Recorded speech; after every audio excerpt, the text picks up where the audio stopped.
लगी होगी महाराज बहुत तेजी से। कुछ खाने को रखा है? रानी बोली हाँ रखा है। आधी रोटी जौ की रखी है, लेके आई वो रानी। आधी रोटी जौ की धरी है, बाबू में नमक आई भरी दो संभाली। आधी रोटी जौ की धरी है।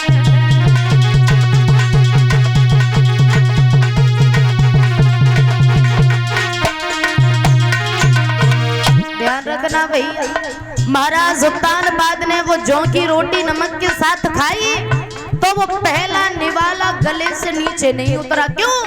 जरा विचार करना, जौ की रोटी और वो भी नमक के साथ में। आप घर पे जाना और शाम को गेहूं की रोटी नमक के साथ खाना, फिर देखना कैसी लगती है। महाराज की आंखों में आंसू आ गए और एक बात कही, रानी ये रोटी हमसे एक पल नहीं खाई जा रही, एक वक्त नहीं खाई जा रही है, तुम इस रोटी को रोजाना कैसे खा लेती हो? रानी रोने लगी, रो करके जवाब दिया, महाराज मैं नहीं खाती हूँ। सुनो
किस्मत है महाराज, किसी के जीवन में दुख है तो किसी के जीवन में सुख है। कोई बात नहीं, आप चिंता ना करो, रोने के लिए हम ही काफी, तुम न रो।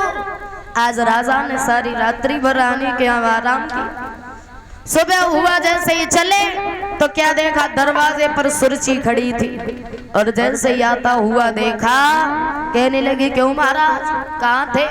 रात में घर पे तो आए, कल के गए हुए हो, तुम थे कहाँ? उत्तानपाद चुप खड़े हैं। कहने लगी सुरची मुझे पता है कहाँ थे, उस सौत के घर पे थे ना, इसीलिए तुम बोल नहीं रहे हो। महाराज को क्रोध आ गया। एक बात कही, सुनो सुरची, अरे तुमने आते ही आते उस रानी को घर से बाहर निकाल दिया, अगर फिर भी तुम्हारी आत्माओं में चैन नहीं है तो ले जाओ तलवार और जाके उसे मार दो। और जैसे ही महाराज ने थोड़ा सा क्रोध किया, सुरची शांत हो गई, कलाई पकड़ी अंदर लेकर के गई। बताते हैं कुछ समय बीत जाने के बाद दोनों रानियों ने गर्भ धारण किया, लेकिन अंतर बहुत बड़ा, बहुत बड़ा। एक रानी जब उसके पुत्र ने जन्म लिया तो एक रानी का बेटा पालने में झुलाया जाता है, दासियां खिलाती हैं नहलाती हैं, और एक रानी का बेटा सुलाने के लिए पत्तों पे यानी जमीन पर लिटाया जाता है। जरा विचार करना भैया, एक ही राजा के दो बेटा है लेकिन अंतर बहुत बड़ा है दोनों। बताया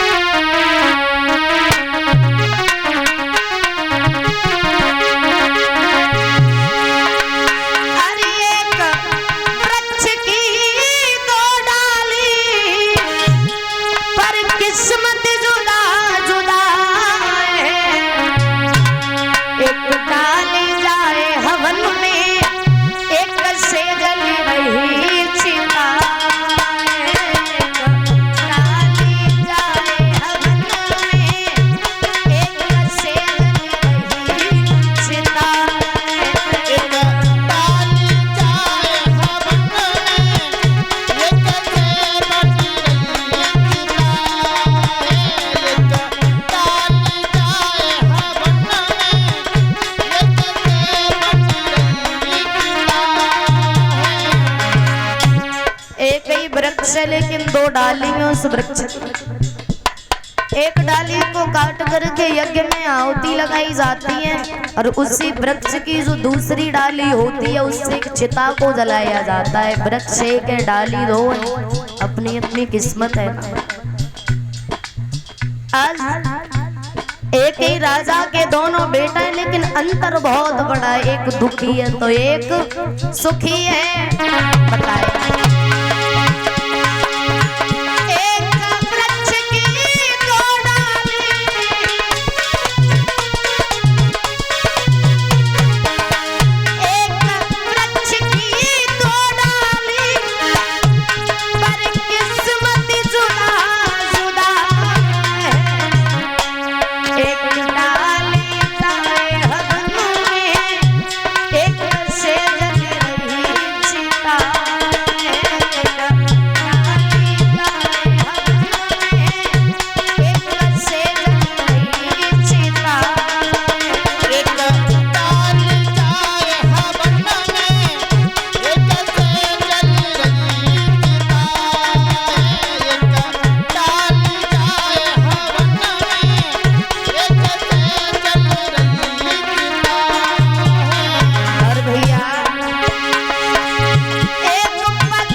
बेटों धीरे धीरे समय बीता। दोनों बेटों के नाम रखवाए गए। सुनीति से पुत्र पैदा हुआ था, उसका नाम रखा ध्रुव, और जो सुरुचि से पुत्र पैदा हुआ था उसका नाम रखा उत्तम। आज सुनीति अपने बेटाओं को बड़ी अच्छी शिक्षा देती है कि बेटा अपनों से बड़ों से ना हमेशा सभ्यता से बोलना, जो तुमसे बड़ा हो, जो तुम्हारा भाई हो उससे भाई करके बोलना, जो दादा हो उससे दादा करके बोलना, जो माँ उससे माँ करके बोलना, मासी उससे मासी करके बोलना, लेकिन कभी किसी से बुरा शब्द मत कहना। और एक वो निर्दयी सुरुचि उत्तम से कहती है, सुन ला तू एक राजा का बेटा है और जो दासी है ना अपने घर पे रहती है, ये नहीं बताया कि वो तेरी मौसी, ये कहा जो दासी है ना उसका बेटा है, उसके साथ कभी खेलने मत जाना। क्यों? तू एक राजा का बेटा है, वो एक दासी का बेटा है, और कभी भूल करके भी उसके आंगन में मत जाना। क्यों? उसका कोई भरोसा नहीं है, तेरा गला घोट के तुझे मार देगी। देखो माँ, और एक बच्चे को कामयाब करने में सिर्फ एक माँ का हाथ होता है। अगर माँ चाहे तो अपने बेटा को चोर और डाकू बना सकती है, और आदत बचपन से ही सुधारनी पड़ती है। अगर बच्चा किसी दूसरे की चीज ले आए तो माँ उसी वक्त उसे डांटे कि बेटा कभी किसी दूसरे की चीज को हाथ नहीं लगाते और अगर उसी वक्त बेटा किसी की चीज चुरा के लाए, माँ अंदर छुपा के रखे है, तो बताओ बड़े हुए के क्या करेगा? चोरी करेगा। अगर माँ चाहे तो अपने बेटे को पता नहीं क्या से क्या बना सकती, राजा महाराजा बना दे। और अगर माँ चाहे तो उसी बच्चे को चोर और डाकू बना देगी। माँ चाहे तो बच्चे को सिंहासन पर बैठा देगी, और माँ चाहे तो उसी बच्चे को गधे पे बैठने के लायक नहीं बना पाएगी।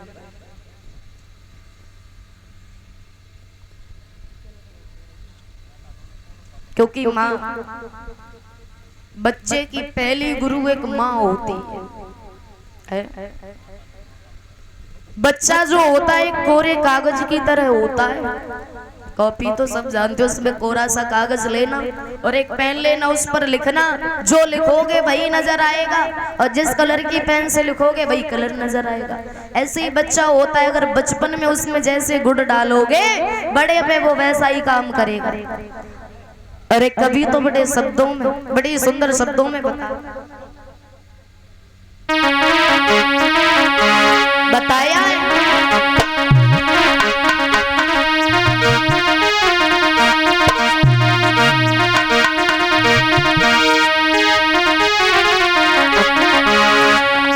कि माँ के समान संसार में कोई गुरु नजर नहीं आता।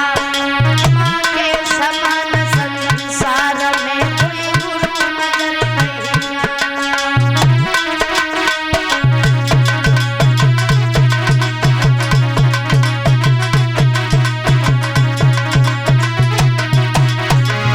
बताया है भैया, माँ के समान संसार में कोई गुरु नजर नहीं आता। माँ के समान संसार में कोई गुरु नजर नहीं आता।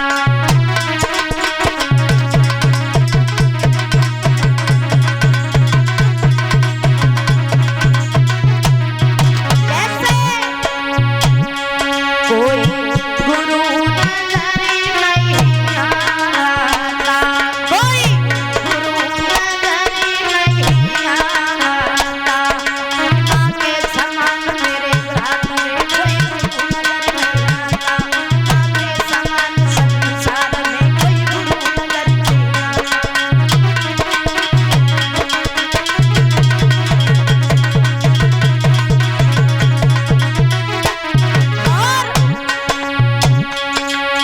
जब जब जीव जगत में आता, तब तब होए धर्म की माता। माता से सबका नाता। जब जब जीव जगत में आता, तब तब होए धर्म की माता। माता से सबका नाता। माँ के समान मेरे हाथ में कोई गुरु नजर नहीं आता। माँ के समान संसार में कोई गुरु नजर नहीं आता।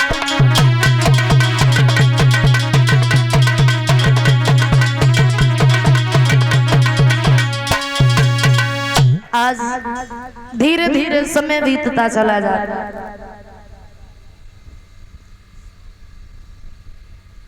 और ये 51 रुपए हमारे पास में आए हैं विकास भैया की तरफ से। इसी गांव खटुलिया के रहने वाले हैं।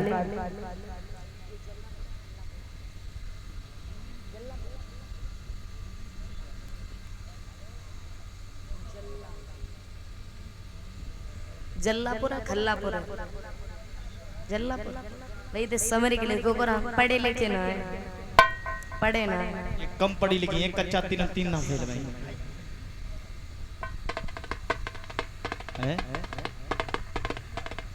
अपना नाम लिख के पढ़ ले तो बस इतने पढ़े। और 51 रुपए हमारे पास आई सर्विस भैया की तरफ से, ये जल्लापुर डिस्ट्रिक्ट फरुखाबाद से। और 51 रुपए हमारे पास आई अंशुल भैया की तरफ से, भी जल्लापुर डिस्ट्रिक्ट फरुखाबाद से लिख के भेज रहे हैं। देखो होली सुना दीजिए, सावन आने वाले, वो दिवाली आने वाली है, होली सुनिए। दिवाली सुना दो। और ये 100 रुपए हमारे पास हैं संजय यादव ग्राम खटोलिया से, श्री बलवीर सिंह, और लिख के भेज रहे एक भजन सुना दीजिए।